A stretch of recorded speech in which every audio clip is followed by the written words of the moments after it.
Hello everyone, welcome back to Aira vlogs in Kannada. ಎಲ್ಲ ಹೇಗಿದ್ದೀರಾ? I hope ನೀವೆಲ್ಲ ತುಂಬ ಚೆನ್ನಾಗಿದ್ದೀರಾ ಅಂತ ಅಂದ್ಕೊಂಡಿದ್ದೀನಿ. ನಾನು ಸಹಿತ ತುಂಬಾ ಚೆನ್ನಾಗಿದ್ದೀನಿ. ಕನ್ನಡ ಕಿರುತೆರೆಯ ಜನಪ್ರಿಯ ನಟಿ ಇಶಿತಾ ವರ್ಷ ಹಾಗೂ ಡ್ಯಾನ್ಸ್ ಮಾಸ್ಟರ್ ಮುರುಗಾನಂದ ಅಪರೂಪಕ್ಕೆ ಒಟ್ಟಿಗೆ ಕಾಣಿಸಿಕೊಂಡಿದ್ದಾರೆ. ಸೋಷಿಯಲ್ ಮೀಡಿಯಾದಲ್ಲಿ ಇಬ್ಬರು ಆಕ್ಟಿವ್ ಆಗಿದ್ದರೂ ಒಟ್ಟಿಗೆ ಇರುವ ಫೋಟೋ ಮತ್ತು ವಿಡಿಯೋ ಅಪ್ಲೋಡ್ ಮಾಡ್ತಿದ್ದಿದ್ದು ತುಂಬಾನೇ ಕಡಿಮೆ. ಹ್ಯಾಪಿ ಎಂಗೇಜ್ಮೆಂಟ್ ದಿನ ನನ್ನ ಪ್ರೀತಿಯ ಪತ್ನಿ ಎಂದು ಮುರುಗಾನಂದ ಇನ್ಸ್ಟಾಗ್ರಾಮ್ನಲ್ಲಿ ಬರೆದುಕೊಂಡಿದ್ದಾರೆ. ಸೂಪರ್ ಕಪಲ್ಸ್, ಕ್ಯೂಟ್ ಕಪಲ್ಸ್ ಎಂದು ಅನೇಕರು ಕಾಮೆಂಟ್ ಮಾಡಿದ್ದಾರೆ. ಅಲ್ಲ, ಇಬ್ರು ಬೀದಿ ಬೀದಿ ಸುತ್ತುತ್ತಿದ್ದೀರಾ, ಆದರೆ ಒಟ್ಟಿಗೆ ಯಾಕೆ ಇರುವುದಿಲ್ಲ ಎಂದು ಪ್ರಶ್ನೆ ಕೂಡ ಮಾಡಿದ್ದಾರೆ.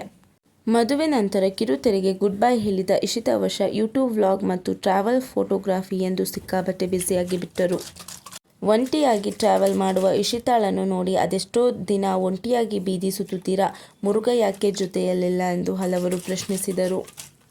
ಅಪರೂಪಕ್ಕೆ ಒಟ್ಟಾಗಿ ಕಾಣಿಸಿಕೊಂಡ ಇಶಿತಾ ಮುರುಗ ಬೀದಿ ಬೀದಿ ಸುತ್ತೋದೇ ಆಯಿತು ಎಂದು ಬೈದ ನೆಟ್ಟಿಗರು.